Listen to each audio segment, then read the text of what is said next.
While I was volunteering abroad, my stepfather called. I've sold your mountain cabin to settle my gambling debts. IT's for the greater good mine, he sneered. I calmly replied, hope IT works out. He didn't understand my behavior. The moment of the call. When I returned, I revealed the cabin was. The phone buzzed insistently in my pocket, jolting me out of my focus. I wiped the sweat off my brow and stepped outside the makeshift clinic, where the midday sun cast long shadows over the rural village. The name on the screen made my stomach sink. Richard? I almost didn't answer. After years of dealing with my stepfather's antics, I knew calls from him rarely brought good news, but curiosity and maybe a faint hope got the better of me. Hello, I said, keeping my voice neutral. Catherine. His tone was cheerful, far too cheerful. Just thought you'd want to know. I've sold the mountain cabin. I froze, gripping the phone tighter. You did what? Sold it. He repeated as though it were the most natural thing in the world. Don't look so shocked. It's for the greater good mine. Obviously. He let out a smug laugh that made my blood boil. My name is Catherine, and for as long as I can remember, Richard has been the thorn in my side. My mom married him when I was 15, and he quickly warmed his way into the family with charm and good humor. But beneath that exterior was a man who never hesitated to put his needs first. The cabin wasn't just a vacation home, it was my sanctuary place. I'd poured years of love and care into nestled in the mountains. It was where I went to recharge after grueling work trips, where I hosted friends for long weekends, where I felt most at peace. Hearing Richard talk about it like it was a pawn and his endless schemes was infuriating. You had no right, I said, my voice shaking. That cabin wasn't yours to sell, relax. He drawled. I've been managing things around here while you're off saving the world, and besides, what's the point of holding on to something you're never around to enjoy? It was an easy way to clear my debts. You'll thank me later. I'll thank you when hell freezes over, I snapped, hanging up before he could say another word. I paced back and forth, trying to calm the storm of emotions swirling inside me. Richard's audacity knew no bounds. This time he'd crossed a line. What he didn't know, and what I intended to keep to myself for now, was that the cabin wasn't entirely mine to sell. My best friend Laura was co-owner, and the legal agreement we'd set up years ago explicitly required both our signatures for any sale to go through. This wasn't over. I sat down on the edge of my cot, staring at the phone in my hand, like it might burst into flames. My mind raced, replaying Richard's smug tone over and over. How could he think this was okay? Selling something so deeply personal to me? As if it were a trinket he could trade for his own benefit. Cabin wasn't just mine. It was a lifeline. It was where I spent summers as a kid, chasing fire, flies, and hiking with my mom before she remarried. After she passed, it became my anchor. The one thing that felt steady when everything else seemed to fall apart. Richard had no such attachment to him. It was just another resource to exploit, like so many things he'd meddled with before. But this wasn't some small favor or inconvenience. This was my home. I tapped on Laura's name in my contacts and waited for her to pick up. Hey Kathy, what's up? She said cheerfully when she answered. Richard sold the cabin, I blurted out, unable to keep the anger from my voice. There was a long pause on her end. He what? Apparently he needed the money to pay off some gambling debts. I said bitterly, he thinks he can do whatever he wants, but I know our CO ownership agreement makes that impossible. He doesn't have the authority to sell it without your consent. Laura let out a low whistle. He really thought he could get away with this. That man has no shame. None. I agreed. I'm going to need your help sorting this out. I'll finish my volunteer assignment and head back home as soon as I can. You pull up the legal documents in the meantime? I want to be ready to counter this when I get back. You got it, Laura said, her voice firm. Take care of this together. As I hung up, a strange sense of calm settled over me. Richard thought he'd outsmarted me, that I was too far away to do anything about his betrayal, but he didn't know who he was dealing with. I wasn't the scared teenager who used to let him steamroll me. I was an adult now with resources, allies, and a firm grip on the law. Thought this was over. He was about to get a rude awakening. The next few days passed in a blur as I finished up my volunteer assignment, trying to keep my emotions in check. But no matter how busy I kept myself, Thought of Richard's betrayal lingered like an unwelcome shadow. I couldn't shake the image of him gloating about settling his debts at my expense. Late one evening, I sat down with my journal, something I always brought with me on trips. Writing helped me sort through my feelings, and I needed clarity now more than ever. As I scribbled furiously, the memories started flooding back. First time I visited the cabin with my mom, the hours I'd spent restoring it with Laura, quiet nights by the fireplace when the world seemed to stand still. This wasn't just a building, it was a piece of me. And Richard thought he could just sell it off like a poker chip. No, not this time. Laura called again the next day, tone brisk and businesslike. I went through the CO ownership agreement. She said, "You were right. He didn't have the authority to sell without my consent. The sale is invalid." Relief coursed through me, but it was quickly replaced by anger. "Do we know who he sold it to?" "Not yet," Laura replied. "But I pulled the county records and there's no official transfer of ownership. Sounds like he might have tried to do this under the table." That sounded exactly like Richard, always looking for shortcuts, always trying to outsmart the system. "It's our next step," I asked. "We can either confront him directly," Laura said, "or we can let the legal process handle it. Either way, we're in the clear. He doesn't have a legal leg to stand on." I let out a breath I hadn't realized I was holding. "Thanks, Laura. I don't know what I'd do without you. You'd figure it out," she said warmly. "But I'll always have your back." As I hung up, a plan began to take shape in my mind. I'd finish my work here, return home, and face Richard head on. I wasn't going to scream or yell. That's what he expected. No, I'd take a different approach. I'd use the one thing Richard always underestimated: my ability to think ahead. Thought he'd won, but by the time I was done, he'd realized he'd underestimated me for the last time. When I finally arrived home, first thing I noticed was the silence. The cabin always welcomed me with a sense of peace, but now that silence felt ominous. My houseplants were slightly wilted. The mail had piled up by the door and the fridge was practically empty. I set my bags down and exhaled the weight of what I needed to do settling on my shoulders.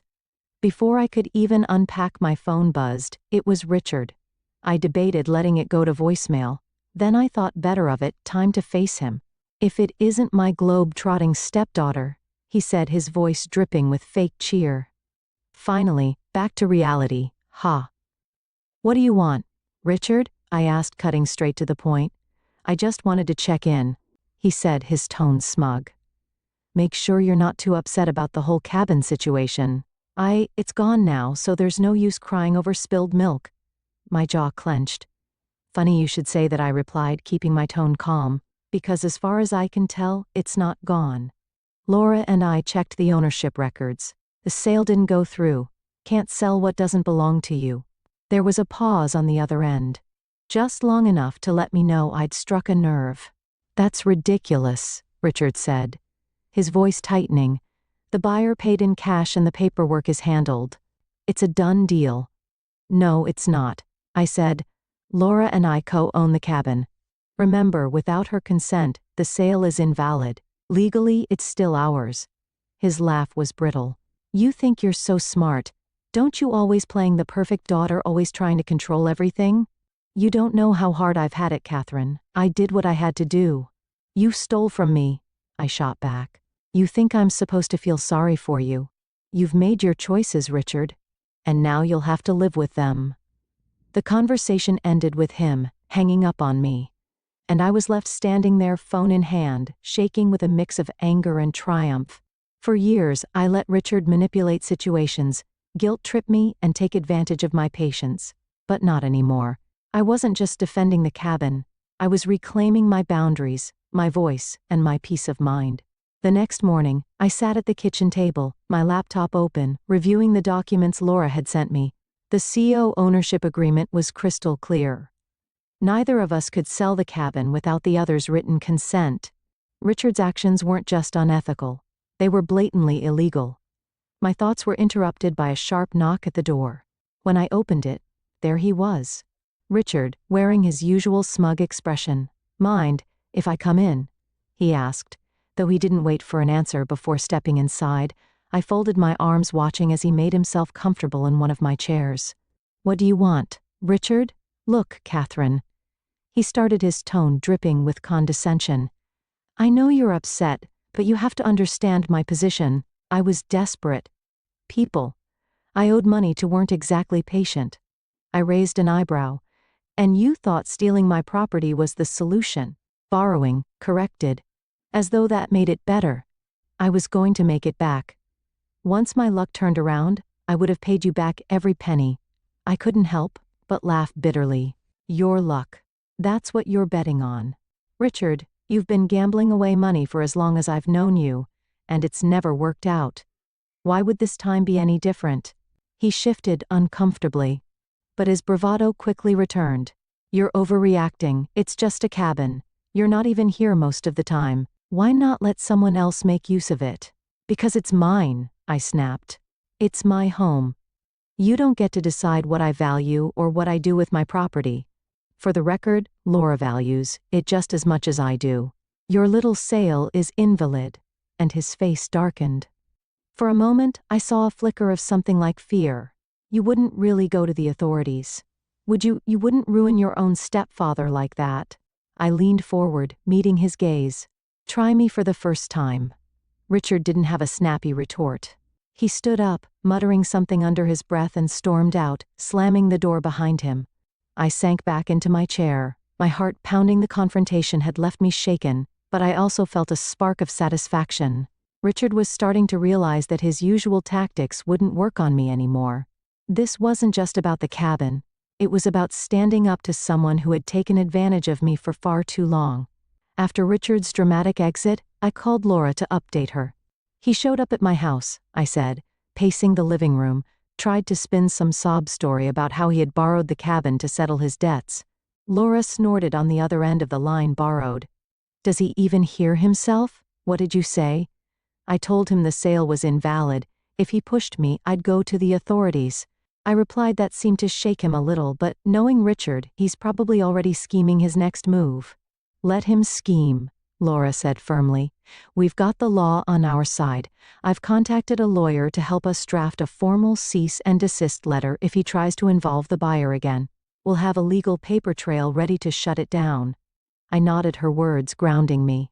Thanks, Laura. I don't know what I'd do without you. You'd figure it out, she said. But we're in this together. Over the next few days, I focused on gathering all the evidence.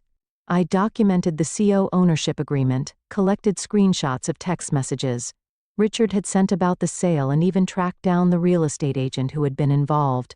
When I contacted the agent, her voice was tense. Look, I didn't know the full situation, she said quickly.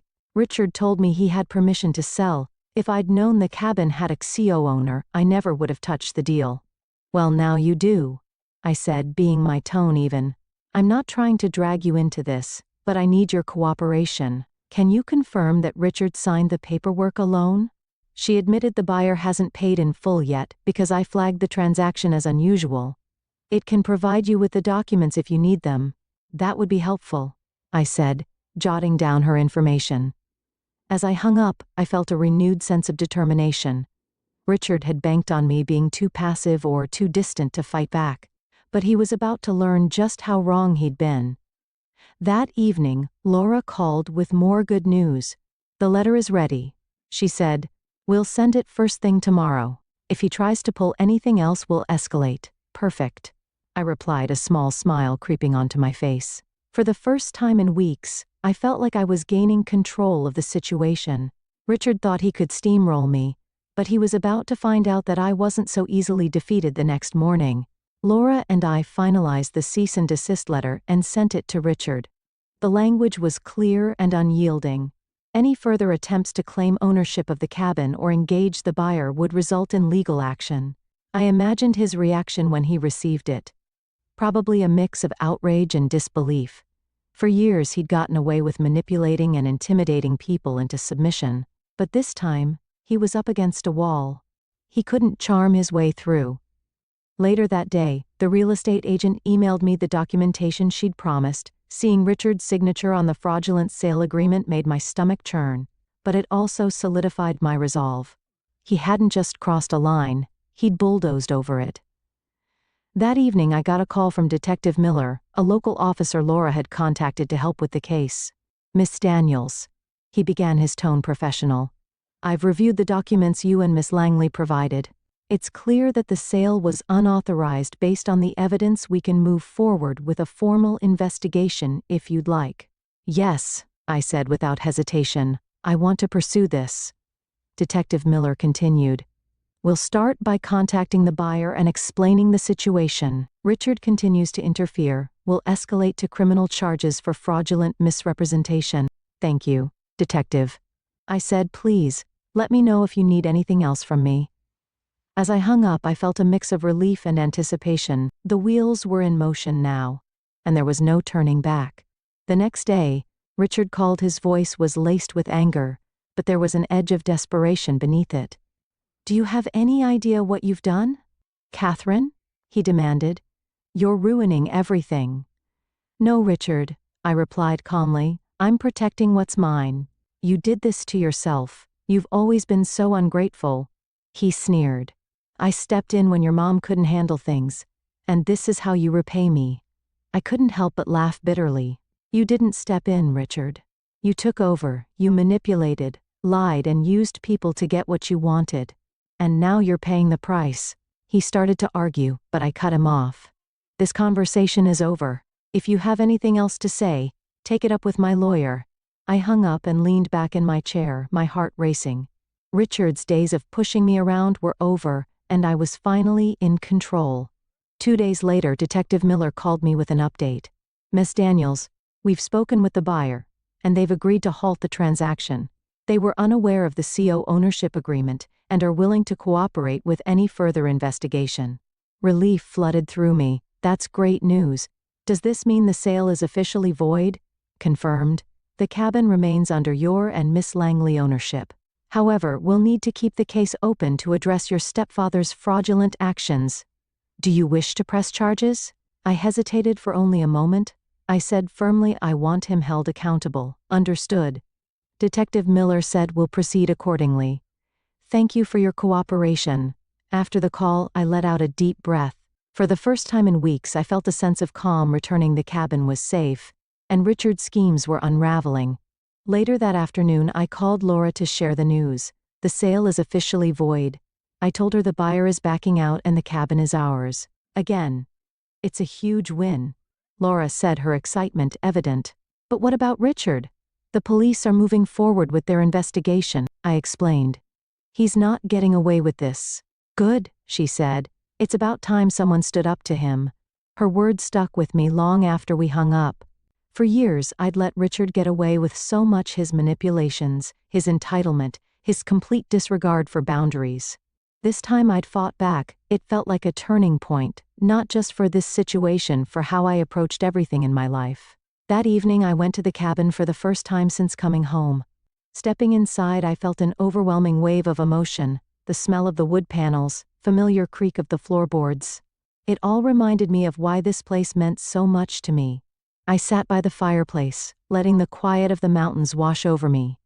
This was my haven, the place where I built memories, celebrated milestones, and found peace in the chaos of life. It was still mine. No, thanks to Richard. For the first time, I let myself smile. I wasn't just reclaiming a property. I was reclaiming a part of myself. A week later, Detective Miller called with the final update. "Miss Daniels, I wanted to let you know that your stepfather has been formally charged with fraudulent misrepresentation and attempted theft of property. He'll be required to appear in court, and based on the evidence we've gathered, case against him is strong." Hearing those words brought a mix of emotions: relief, vindication, and even a touch of sadness. "Thank you for everything, Detective," I said sincerely. "You handled this situation with a lot of strength." He replied, "It's not easy to stand up to family, but you did the right thing." After the call, I sat quietly for a while, processing the weight of everything that had happened. Richard had been such a constant force in my life for years, albeit a toxic one. Now I was finally free from his manipulations. The next day, Laura and I met at the cabin. She'd brought a bottle of wine to celebrate, and we sat on the porch overlooking the mountains, the crisp air carrying the scent of pine and earth to us. She said, raising her glass, and to not letting anyone push us around. Clinked, my glass against hers, laughing softly to us. As we talked, I realized how much I'd learned from this ordeal. I'd spent so much of my life avoiding conflict, trying to keep the peace, especially with Richard. This time I'd stood my ground, and it felt like a turning, not just for my relationship with him, but for how I saw myself. Laura said, interrupting my thoughts. This cabin has always been more than just a property. It's a symbol of everything we've built, everything we've worked for. Don't ever let anyone take that from you. Again. Her words hit home. The cabin wasn't just a house in the mountains. It was a reflection of my independence, my resilience, and my determination to protect what mattered most to me. Later that night, as I sat by the fireplace, I felt a peace I hadn't known in years. Richard's betrayal had tested me in ways I never expected, but it had also shown me how strong I could be. The cabin was safe. My boundaries were firmly in place, and for the first time in a long time, felt truly in control of my life. In the weeks that followed, life slowly settled into a new rhythm. Cabin. Once a battleground for Richard's greed became my refuge again. Each creak of the floorboards, every rustle of the trees outside, reminded me of what I'd fought to protect. I didn't hear much from Richard after the charges were filed. My mom called once, her voice hesitant. How he gets Catherine. She said, her usual defense of him ringing hollow this time. I do, I replied evenly, and that's why I did what I had to do. She didn't argue for the first time. There was no attempt to guilt me, no desperate plea for reconciliation. Just a quiet sigh before she said, I hope you find peace. I already have. I said, and I meant it. Laura and I spent the next few weekends working on small renovations to the cabin, painted the porch, patched up the roof, and planted a few wild flowers along the edge of the property, with every nail hammered and brushstroke applied. It felt like I was reclaiming more than just the space. I was reclaiming myself. One evening, as we sat on the porch watching the sunset, Laura turned to me. So what's next for you, Kathy? You've taken back the cabin, stood up to Richard, the next big move. I thought about her question for a moment, the answer coming to me with surprising clarity. I'm going to keep doing what I love, I said, volunteering, traveling, living my life on my terms. This time, I'm not letting anyone else dictate how I live it. She smiled, raising her glass to that. As the days passed, I found myself reflecting more on everything I'd learned from this ordeal. It wasn't just about the cabin or even Richard. It was about realizing my own strength.